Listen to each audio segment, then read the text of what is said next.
Jurassic World Evolution has been out exactly a week at the recording of this video. I've put in 42 hours into the game, and I've 5-starred all 5 islands, as well as pretty much unlocked everything other than a few cosmetic areas. And I can honestly say, I've beat the game. I've seen the credits scroll, and I'm completely done, other than enjoying the park building aspect of the game. Today, I want to take a minute to say why most people are wrong about Jurassic World Evolution, and hopefully save some people some money on this game. That being said, there's going to be a lot of opinion in this video, but all these opinions are fact-based. And, you know, it's just my take on things, so you might not agree with me, but hear me out and let's talk about this. Alright, first up we gotta talk about the other reviews. Now, the only other review I've seen that was anywhere close to lower was Dan Stapleton's IGN review, and I felt he was a little harsh on the game, but he didn't put a whole lot of context into it, and it felt that he didn't play the game enough. And I think that really came across in the review, and that's why so many people disliked it. But every other review I've seen has been nothing but praise about this game. And there is a lot here that are major issues within the game, and, you know, no one's really talking about this. If you are a fan of park builder games and a real diehard fan of park builder games, Jurassic World is simply just not for you. There's not enough to it, there's not enough management to it, and the only time you really find yourself, you know, running around doing all kinds of management things is when a tornado blows in and knocks down about half of your buildings and destroys your gates. Then it's not really a management game as much as you're managing a park. It's a, hey, keep my park from being mauled by dinosaurs. But other than that, there's just not a whole lot there. You've got 12 guest buildings, you've got, I want to say, 10 operation buildings once you unlock them all, and then your power, which there are 3 different power buildings, but they're just a little bit bigger than one another, and they give you more power. It's pretty simplistic. The building in this game is simplistic. You don't have a whole lot of advanced things like, you know, putting in restrooms and things like that. You know, it's very, very simplistic. When you're building your park and you want more food, you can put like 15 food restaurants right next to each other, and hey, that's good enough. You don't have to spread them out throughout your park or anything like that. So, if you are a hardcore, you know, this management type game player, this game is just not going to have enough for you. If you are a casual that doesn't really enjoy this kind of stuff, it forces you to do the same thing over and over and over and over. That's probably going to turn you off. So unless you are a simulation player who really loves Jurassic World, you're going to get bored of this game very quickly. Now, as I said, I put 42 hours into this game, and guys, it's been a chore. I've really forced myself to play this game because I rated it, you know, on that lower side, and I felt it was important to really play through to see, hey, maybe once you unlock a few more islands, you know, something like that, it gets better. But, you know, I do my reviews at 20 hours, and I can say in the 22 hours since my review, my opinion has not changed. It might have even gotten a little worse. And that's really, it's just due to the repetitive nature.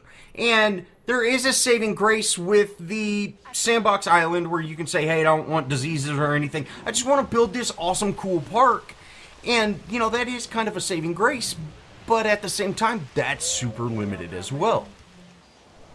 Isla Nublar is the sandbox island. Who doesn't want to play back on Isla Nublar? You know, that's awesome. It's got such good lore points. When you're talking about the movies and everything like that, you know, you already feel connected to the island. But at the same time, the sandbox mode of the game is super limited because you must complete the game to unlock everything. That way you can use it on the island. So, you know, if you go to the sandbox island, which is the biggest island, and it's the best. You know, it's a square, and you can kind of put straight lines and put buildings. And we'll talk about that in a second.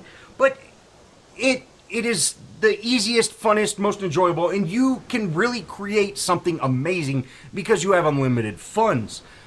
But you must complete the game before you can even really do anything awesome on that island.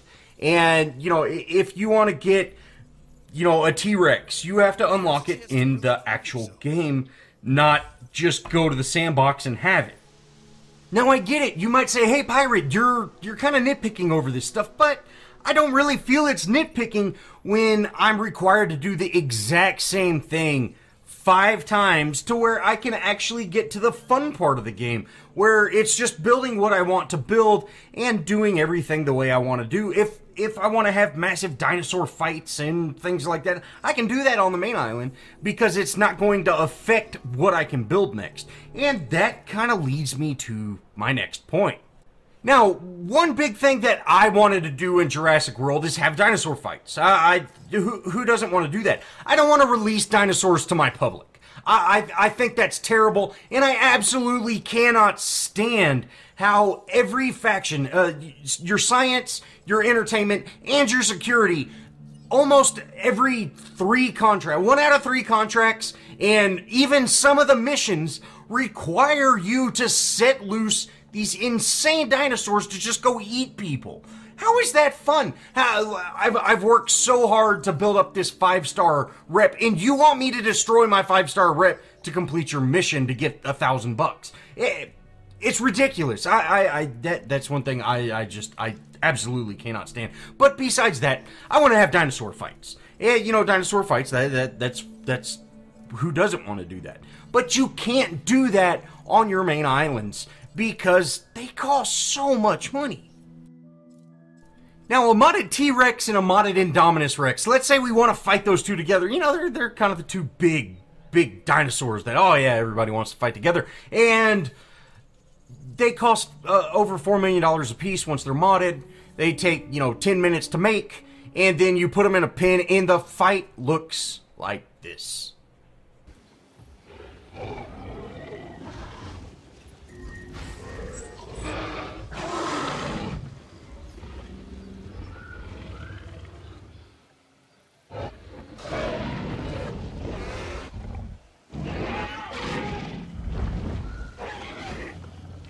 Now, okay, you might be going, oh man, that was so cool seeing 2 big dinosaurs fight together, you know, and they're both modded out, you know, awesome, that was so awesome. Was it? Did you think that was cool? I don't. Especially now that he's eating the ground instead of, you know, like, there was at points he's not even biting the other dinosaur. He's biting beside him, and, you know, it's like, oh, you got me. Yeah.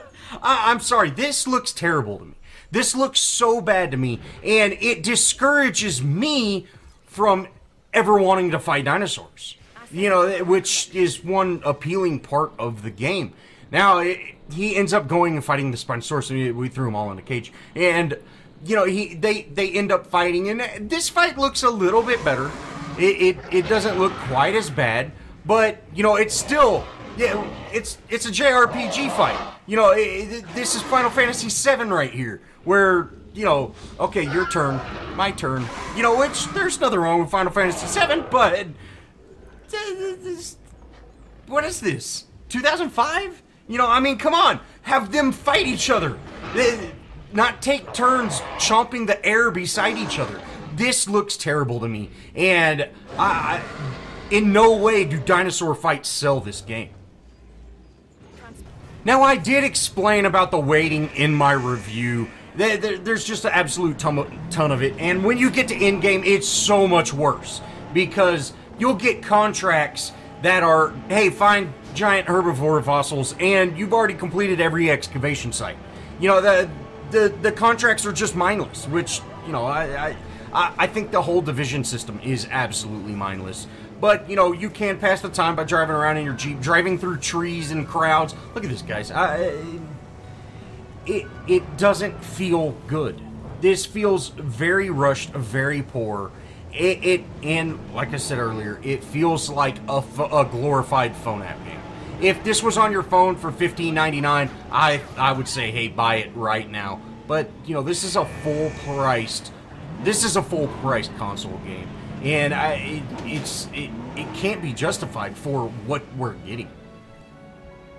Now remember, these are all opinions. They're not really review. You know, I already did my review, and I fully stand behind my review. And honestly, I have to say I stand behind IGN's review. Even though they gave it a 4.8, I think that's a little bit low. It's much better than some of these guys that are giving it 8s and, you know, 7s and 8s. 7 and 8, that's insane too high for, seriously, a glorified phone app game that should cost around 20 bucks. And, you know, it hurts me to say that because I am an absolute huge fan of Jurassic Park. You know, I've watched it since I was a kid, and I absolutely love those movies.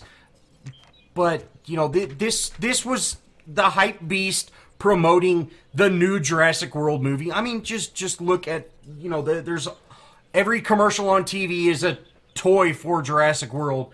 They've even got this new Pokemon Go style phone game. You know, this is really they're pumping up the new Jurassic World, which I've got no problem with that. But this is what you're getting with this game, guys. And it really hurts me to see so many people out there promoting this game like, hey, this is an absolute amazing game. And, you know, it can be fun, but it is by no means amazing. Well, that's going to wrap it up. I know the video was super opinionated, guys. I saw all the other guys going, hey, 10 out of 10, it's so great. And it's like, dude, did you even play the game? I mean, come on. Now, I know there's going to be a handful of people out there that really enjoy this game. And, you know, hey, I might not be one of them. But at the same time, anybody that truly enjoys this game even has to admit there's a lot of problems. You know, in fighting the dinosaurs that don't even bite each other. That is a huge problem in a dinosaur fighting game, if that's what you're playing. You know, driving around in a Jeep that can drive through trees and people.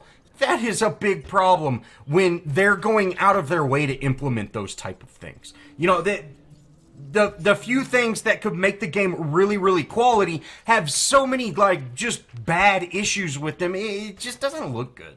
But, again, that's my opinion. Let me know if you agree with me, or, hey, let me know what you think. If you played the game, if you're not going to play the game, I want to hear from y'all. You know, and let me know if you like seeing this type of video, because, you know, yeah, again, I don't really make opinionated videos because, you know, I play video games to be happy and enjoy them. I don't play them to upset people, and I know opinions usually upset people. So, let me know, guys. But as always, thanks for watching. If you enjoyed this video, show me some love. Leave me a comment. Think about subscribing.